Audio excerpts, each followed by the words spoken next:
반갑습니다. 삼명통의 삼명명리에 오신 것을 환영합니다. 이번 시간에는 사주 공부를 시작하실 분이나 아니면은 처음 접하신 아니면은 상당한 공부를 한 분에 대해서 사주 공부를 할 때 필요한 아주 중요한 것에 관한 꿀팁을 이야기해 보도록 하겠습니다. 이렇게 해서 이제 사주 풀이 하는데 필요한 각종 요소와 그 특성들에 대해서 살펴봤는데, 이렇게 특성이 있다고 해서 아까도 이야기했듯이 단순 대입하면 절대 안 됩니다. 가장 중요한 것이 무엇이냐? 단순 대입하면 망한다. 단순 대입하면 허송세월 보낸다. 쫄딱 망하는 것입니다. 무엇이요? 단순 대입하면 그렇다는 것입니다. 그러면 어떻게 해야 되죠? 단순 대입하지 않는 것은 어떠한 것입니까? 바로 이것입니다. 음양의 강약 왕세, 오행의 강약 왕세, 십성의 강약 왕세, 이러한 것들을 잘 파악해서 정확하게 분류하여야 한다는 것입니다. 다시 한번 강조하면은 각 강약 왕세를 알아야 한다는 것입니다. 무엇을? 음양, 오행, 그리고 십성을, 이들의 강약 왕세를 얼마나 잘 파악해서 서로 견주어서, 그러니까 십성을 견준다. 재성과 직장성을 견주어서 누가 강하고 누가 약하고 누가 강하면은 어떠한 특성이 일어나고 어떠한 사건이 발생하고, 재성이 강하면은 어떠한 사건이 발생하고, 인성이 강하면은 어떠한 사건이 발생하고, 관성이 강하면은 어떠한 사건이 발생하고, 이러한 것들을 견주어 대비해서 결정하는 이러한 것에 꼭 필요한 것이 무엇이냐? 각각의 강약 왕세라는 것입니다. 자, 그러면은 간략하게 이 사주에 대한 강약 왕세를 한번 아주 살짝 간략하게 살펴보도록 하겠습니다. 음양의 강약 왕세는 중이 됩니다. 아까 설명했죠? 아까 설명했으니까 넘어가겠습니다. 그리고 오행십정의 강약 왕세는 어떻게 되느냐? 자, 먼저 관살에 대해서 살펴보도록 하겠습니다. 관살은 경거밀간이니까 경거밀간의 관살은 화가 됩니다. 화는 사중에 있어요. 사는 시지에 사화가 있죠. 사는 화의 걸록지가 됩니다. 그래서 이 사주 최상에서 차지하는 어떤 강약 왕세를 보면은 중은 된다, 이렇게 판단할 수가 있겠고, 여러분 그런데 목이 화를 생해서 화가 강하게 되고 수가 화를 극해서 화가 약하게 되고, 이런 것은 절대로 하면은 안 됩니다. 망합니다. 허송세월 또한 보내게 되는 것입니다. 절대로 그렇게 하지 않고 생왕고 사절을 사용하여 이 강약 왕세를 판별하여야 한다는 것입니다. 화는 사가 걸록지가 되죠. 그리고 오는 왕지가 되고, 그리고 유는 사지가 되고, 술은 화의 고지가 되고, 해는 화의 절지가 되죠. 절지, 끊긴다는 이야기입니다. 이러한 생왕고 사절을 이용해서 각 오행의 강약 왕세를 판단해야 된다는 것입니다. 절대로 화가 토를 생해서 토가 강해지고 이러한 것은 사용하면 절대 안 됩니다. 그냥 쫄딱 망하게 되는 것입니다. 허송세월 보냈어. 그래서 이 사주에서 묘월의 사화, 화의 걸록지가 있으니까 화는 그 강약 왕세가 중언된다, 이렇게 판단하게 되는 것입니다. 다음은 재성. 재성은 이 사주에서 일간이 경금이니까 목이 재성이 되죠. 그래서 묘월이니까 묘월은 양력으로 3월이 되죠. 3월 달에는 묘월은 목이 왕성합니다. 그래서 3, 4월에는 바람이 많죠. 왕성하기 때문에 일어나는 기운이 상당히 많아요. 바람이 있어요. 잔바람이요. 태풍 같은 큰 바람 이야기하는 것이 아닙니다. 아주 세게 불지 않지만 그 찬바람이 굉장히 강합니다. 그래서 보면은 알레르기성 비염이 많죠. 바람 때문에 그런 거죠. 꽃가루가 잔잔한 어떤 바람이 꽃가루를 날려서 코에 들어가게 하거나 이래서 비염이 많은 것입니다. 그와 같이 2월, 묘월은 목이 왕성한 때입니다. 그리고 사시가 되죠. 그래서 월을 차지하기 때문에 재성목은 중 이상은 된다. 이렇게 판단하게 되는 것입니다. 다음은 식상성. 식상성은 경금일간이니까 수가 식상성이 되죠. 식신과 상관성에 해당한다는 것입니다. 수는 묘월의 사시니까 수가 끊기게 되는 그런 어떤 계절이 되죠. 그리고 시간이 되죠. 수는 신에서 생에서 해자에서 왕하게 되고 다음 진에서 묘에 들어가게 되니까 그렇다는 것입니다. 그렇지만 일지에 있는 신은 수의 생지가 되고 또 연지에 있는 축은 수의 고지가 되죠. 그래서 신과 축이 있기 때문에 역시 식상성에 해당하는 수도 중은 된다. 중은 되지만 살짝 약한 맛도 있습니다. 그렇지만 일간의 자리에 있는 좌에 있는 신이기 때문에 일지에 있기 때문에 그 영향력이 적다고 할 수가 없어요. 일간과 가장 가까운 곳이 일지니까. 그래서 중은 된다.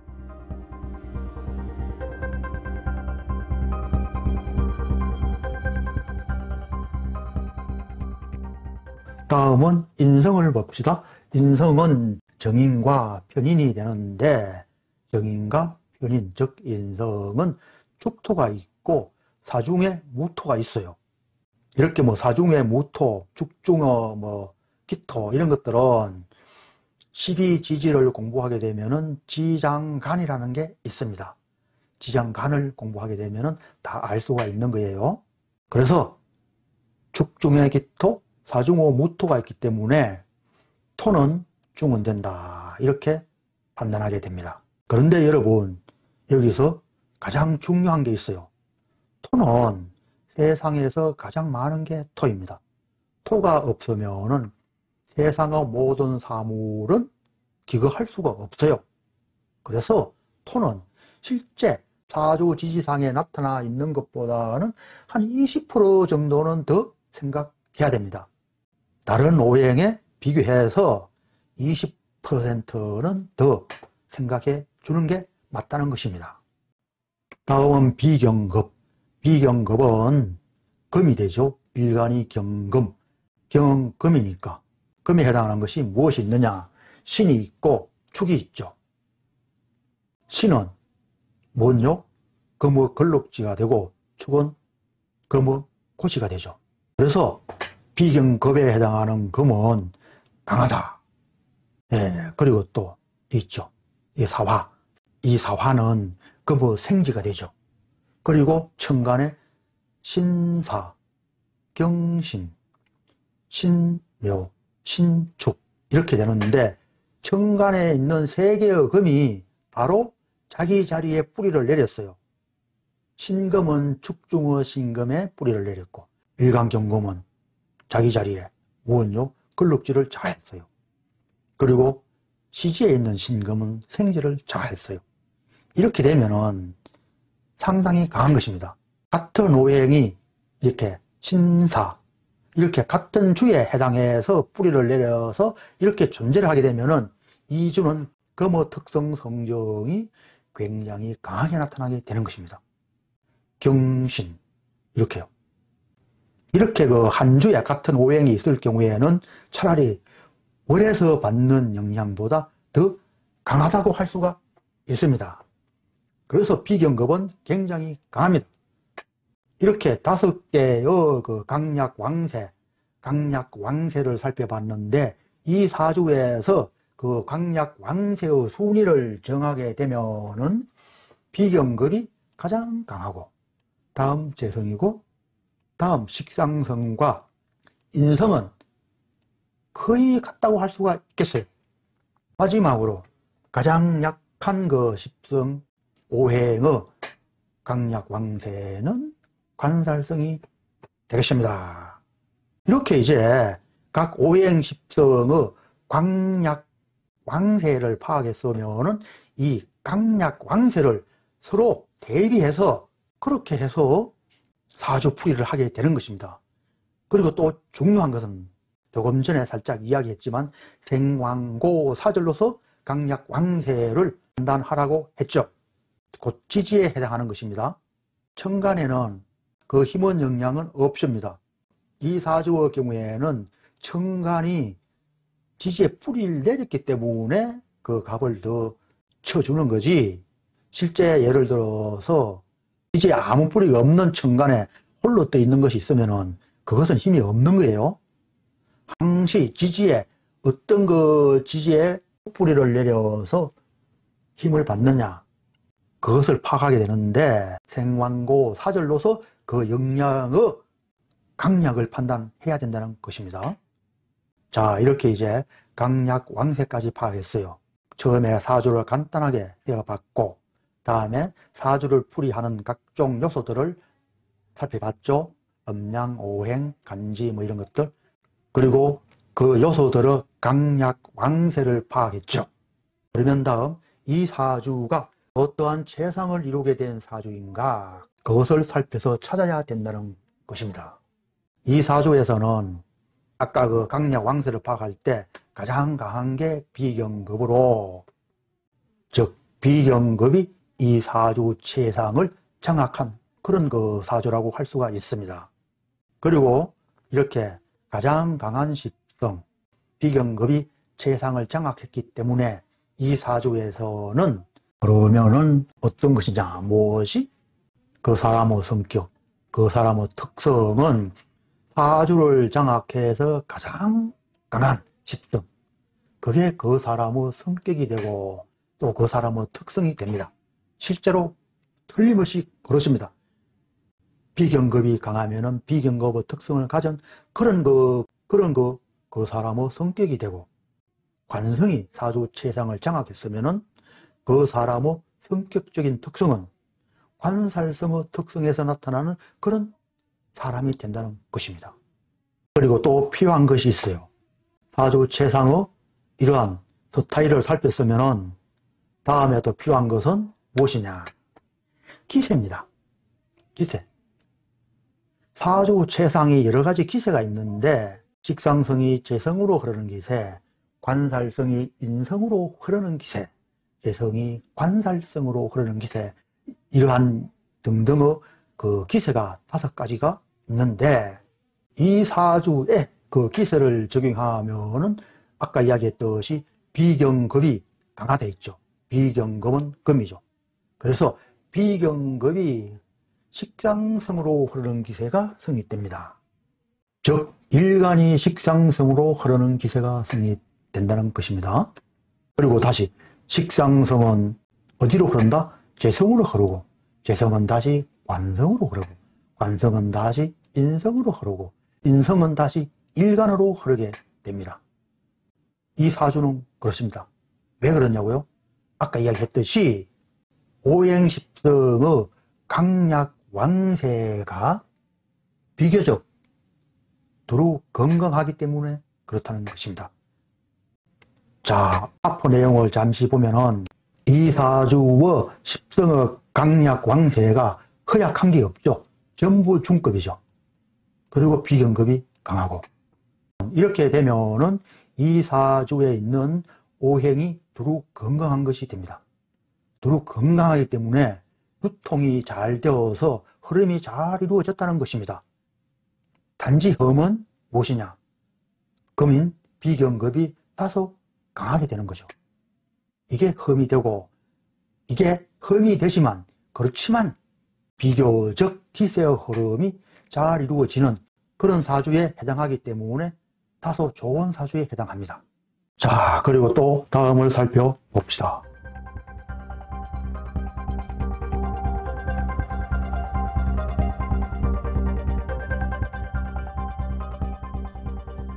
그런데 말이죠, 식상이 일간에 비해서 살짝 약합니다. 조금 약하죠. 일간 경금에 해당하는 비경급 금이 너무 강해서 식상성으로 흐르는 수로 흐르는 기세가 성립되지만, 그렇지만 수가 살짝 약하기 때문에 금이 수로 흐르는 기세가 부담이 생겨요. 우리가 흔히 이야기하는 생, 금이 너무 많아서 도리어 수를 생하기가 상당히 부담스럽다는 것입니다. 그렇지만 그래도 이 사주에서는 오행십성이 비교적 중화가 잘 이루어진 그런 사주에 해당한다고 하겠습니다. 어떤 면으로는 지금까지 차례로 이야기한 것이 바로 사주 공부하는 순서라고도 할 수가 있겠어요. 그리고 마지막으로 운세 추리를 하면은 이제 사주 풀이가 끝나는 거죠. 자, 그러면은 운세 추리를 한번 한 두 가지만 봅시다. 갑오운 27세부터 갑오운이 들어오는 신축년, 신축년은 올해가 되죠.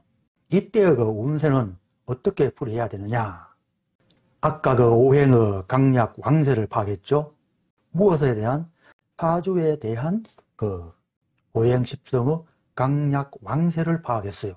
이제 운을 추리하니까 역시 운을 대비해서 마찬가지로, 즉 사주와 운과 그리고 올해 신축년의 윤년과 이에 대한 오행십성의 강약 왕세를 파악해서 어느 오행십성이 강하고 어느 오행십성이 약하고 이러한 것들을 견주어서 그에 나타나는 특성들, 성정들을 추리하면은 그것이 바로 그 해의 운세가 되는 것입니다.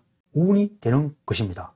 자, 그래서 운과 유년에 대한 그 오행십성의 강약 왕세를 파악하면은 갑오운, 역시 운은 또 무엇을 보느냐? 지지를 보는 것입니다. 지지를 보면은 화는 경금의 완성이 되죠. 정관이 되죠. 이렇게 되면은 어떻게 되느냐? 아까 사화, 화의 걸록진 사화가 있지만 이 사주에서 관성에 해당하는 화가 중은 되지만 그래도 살짝 약한 편입니다. 허약은 아니고 약은 아니고 중이지만 중에서 살짝 약한 편인데 어떻게 해요? 운에서 화가 들어왔어요. 오화가 들어와서 이 사주 최상에서 아주 조금 중에서 조금 약한 화를 보완해주고 있습니다. 그러면은 화가 강하게 되는 거죠. 화가 강하게 되면은 어떠한 역할을 합니까? 화는 금을 극하잖아요. 화가 강하게 되면은 이 강한 힘에 의해서 그 위축되는 것은 무엇이에요? 금이죠. 금이 가장 위축되죠. 아까 사주 원국에서 금이 강하다 했잖아요. 오화 정관이 들어오면서 시키니까 여러분 이 사주는 갑오대오는 좋은 징조가 되는 거죠. 살짝 약한데 다시 강하게 해주니까 사주 전체 오행이 도리어 두루 건강하게 되는 그런 효과가 있다는 것입니다. 그리고 신축년, 다시 축은 인성이 되고 신은 금으로 비경급이 되죠. 이렇게 되어서 인성도 강하게 되고 또 비경급도 또 강하게 되었죠. 그렇지만 오화는 화의 원이요 왕지가 되죠. 왕한 지지가 되죠. 그래서 이 화가 충분하게 금을 억제시킬 수 있는 그런 영향이 있다고 보게 됩니다. 그래서 비경급도 보합세가 되고 또 재성도 보합세가 되는 거죠. 화가 강하면은 물이 활활 타오르는데 나무를 넣으면은 그 물에 나무를 넣으면은 나무가 빨리 타서 없어지죠. 그렇지만 신축년이잖아요. 신축년은 또 화를 억제시킬 수 있는 그런 거 영향이 있으니까 여러분 어때요? 기세의 흐름이 아주 잘 이루어지게 된다는 것입니다. 역시 십상승도 또한 축년이니까 축중에는 개수가 들어서 무엇입니까? 수어 고지가 되죠. 그래서 왕한 화의 왕지에 대응해서 충분하게 견딜 수 있을 만한 그런 오행십성이 된 것입니다. 야, 그러면요, 이 사주의 갑오대운 신축년은 대박 터지는 거죠. 어떠한 행위를 해도 어떠한 일들도 다 잘 풀리게 된다는 것입니다. 자, 여러분, 운세는 어떻게 봤어요? 사주 최상에서 구성되어 있는 십성오행의 강약 왕세에 대한 운이 그 강약 왕세에 어떠한 역할을 해서 어떻게 미쳐서 중화가 되고 각 오행들을 중화시키느냐, 이러한 것으로 그냥 보면 된다는 것입니다. 다음 또 하나 더 봅시다. 정유운 신축년을 보면은 이 정유운의 신축년의 오행십성의 강약 왕세는 관성은 약하게 되는 거죠. 그리고 인성도 약하게 되고. 왜냐고요? 운의 유, 즉 가을의 절정기가 되니까. 유는 가을의 절정기죠. 가을의 절정지, 관성은 화잖아요. 화가 술에서 묘에 들어가고, 유는 화가 사하는 계절이죠. 그러니까 관성이 허약하게, 약하게 될 수밖에 없죠. 그리고 인성토도 역시 화 같은 거 생한고 사져야 되니까 약하게 되고, 재성도 약하게 되고. 봐요? 6월이니까. 6월은 목이 어떻게 돼요? 나무가. 가을엔 나무가 잎새가 떨어지고 시들게 되죠. 그러니까 약하죠. 그렇지만 여러분, 비경급에 해당하는 금, 금은 굉장히 왕하게 된 그런 대운이 되죠. 봐요? 유금이 있으니까.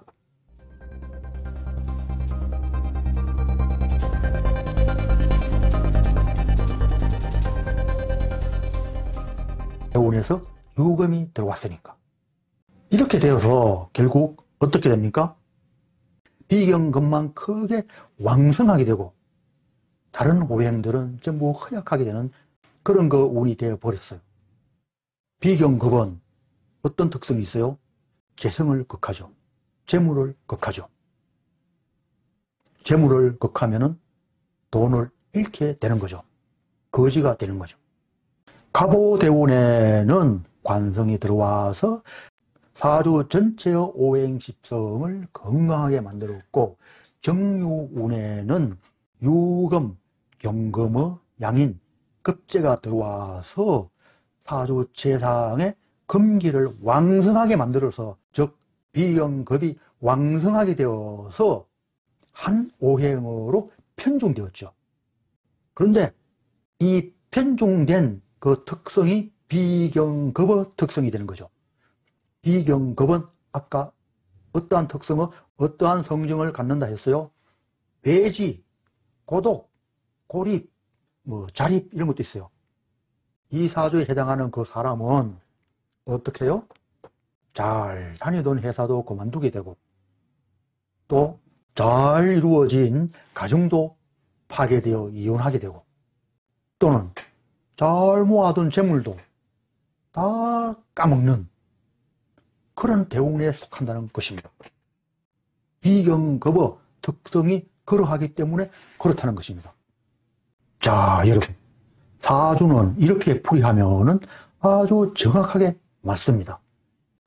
적중률이 90%까지 나타나게 됩니다. 그리고 마지막 10% 혹은 20%도 될 수가 있습니다. 그것은 무엇이요? 맞추지 못할 확률이 15%에서 20%는 된다는 것입니다. 무엇으로 감명했을 때?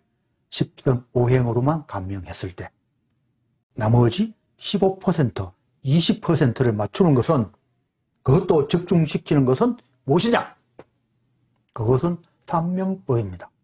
신살로서 또는 가끔씩 단지어 상호 관계로서 풀어서 맞추어야 하는 게 바로 15에서 20%가 된다는 것입니다. 그래서 먼저 십성 오행으로 사주를 공부해서 상당한 그 이론을 습득하고 적중시키는 확률이 높아졌으면은 다음은 삼명법을 공부해서 나머지 15%, 20%까지 맞출 수 있어야 하겠습니다.